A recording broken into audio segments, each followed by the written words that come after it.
สีเข้มขึ้นเลย มาตามมาโอ้เสียงน้ำตกข้างล่างอะ นะครับอันนี้ตั้งแต่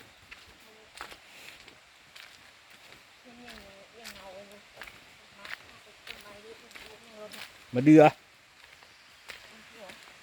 เน่าค่อยลงเด้อชื้นนะตรงเนี้ย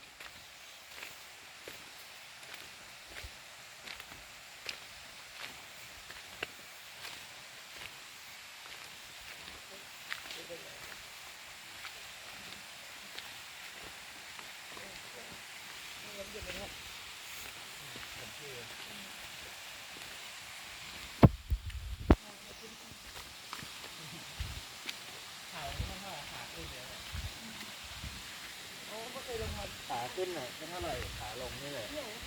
ขาลงเนี่ยคือมันจะกระทบกับตรงคนคือขึ้นทุกเรื่อ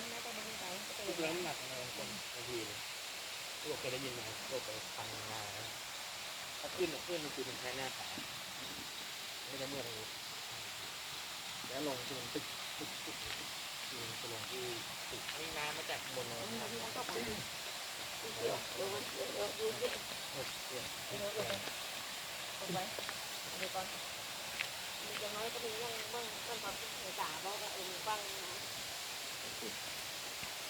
จับแล้วยิงเลย เหมือน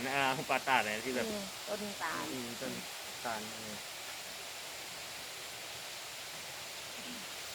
ก็ให้มันทำได้นี้ก็ไปมัน